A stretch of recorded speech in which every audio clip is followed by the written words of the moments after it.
Inatokea muda mwingine mtu anabonyeza kitufe cha kuzimia kompyuta wakati unafanya kazi. Kinachofuata ni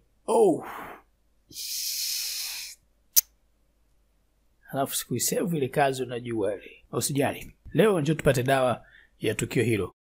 Utasoma namna gani unaweza kuediti au kubadilisha kazi ya kitufe hicho mtu anapobonyeza kwa bahati mbaya kisizime kompyuta yako. Twende.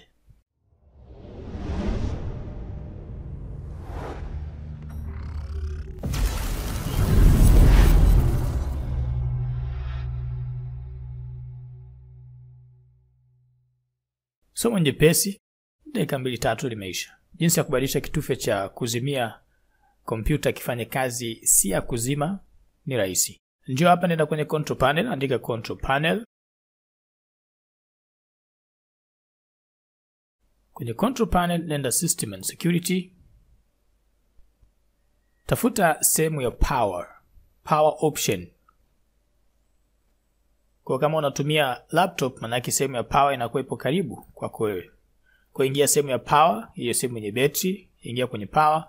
Huku njoo kwenye sehemu inaandikwa choose what the power button do. Chagua power button ifanye kazi gani. Kwa mfano mimi hapa nimeweka sleep. Maana kama itatokea nimebonyeza power button, computer ita sleep. Na wewe njoo hapa fanya unachotaka. Unaruhusiwa kufanya hibernate, unaruhusiwa kufanya sleeping, unaruhusiwa kufanya shut down, na pia unaweza kusema do nothing. Ndio nini? Yaani kisifanye kazi yote.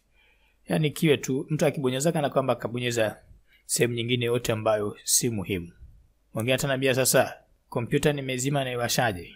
Setting hii inafanya kazi wakati kompyuta imewaka. Ama kama kompyuta imezimwa, inarudi setting ya kawaida ambayo ni kuwasha power. Kwa sababu settings ziko mbili. Kuna setting ndani ya hardware wakati unawasha umeme unaingiza ndani ya kompyuta, na kuna setting wakati kompyuta imewaka. Vitufe vinatofautiana setting zake.